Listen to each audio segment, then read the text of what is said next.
Well, howdy there, Internet people. It's Bo again.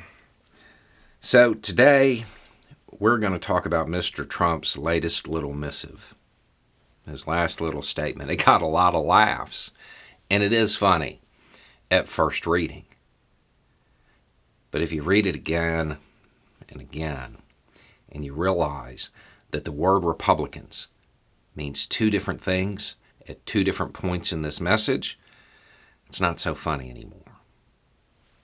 In fact, it's something we should probably pay attention to. So, what did he say? He says, if we don't solve the presidential election fraud of 2020, you know, that thing that he couldn't prove occurred and has been debunked by everybody, Republicans will not be voting in 22 or 24. It is the single most important thing for Republicans to do. Oh, no, please don't do that. Wait, come back. Nobody cares. Okay? Nobody cares. This isn't, this isn't something that's going to bother the Democratic Party, right? It's not going to bother most people. But see, if you acknowledge that Republicans the first time means voters, and Republicans the second time means politicians, this message changes real quick. If we don't solve blah, blah, blah, Republicans, voters, will not be voting in 22 or 24. It is the single most important thing for Republicans, politicians, to do. It's a message. It's a message to the GOP.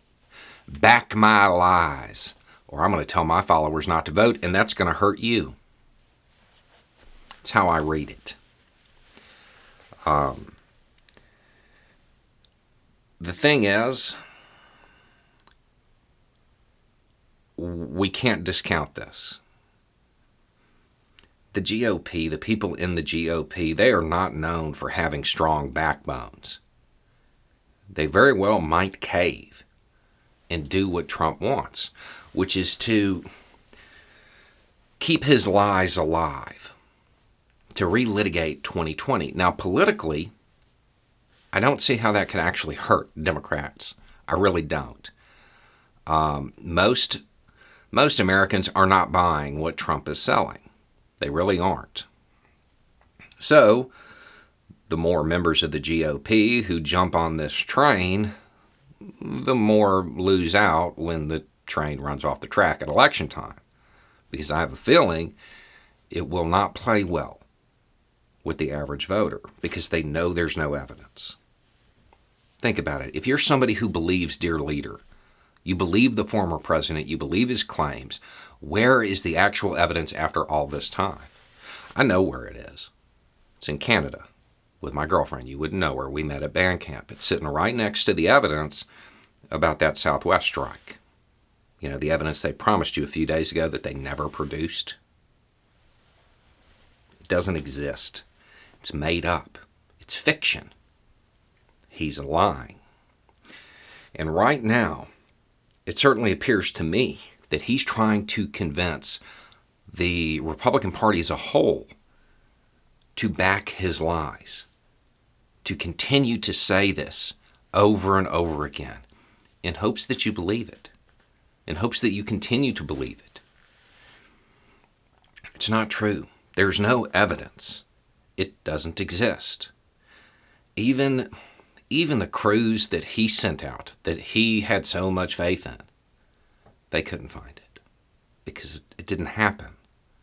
He made it up.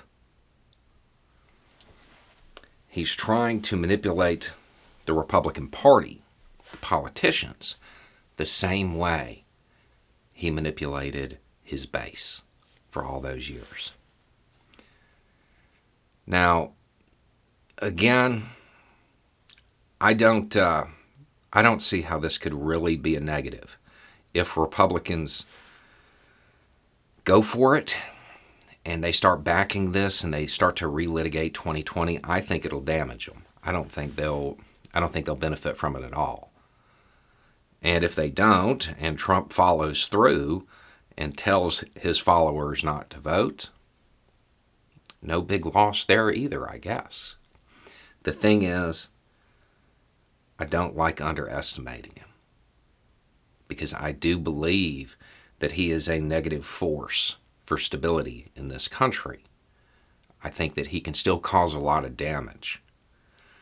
So the fact that he is still trying to get politicians who are in office to back his lies is something we need to pay attention to. I don't like underestimating that man. Anyway, it's just a thought. Y'all have a good day.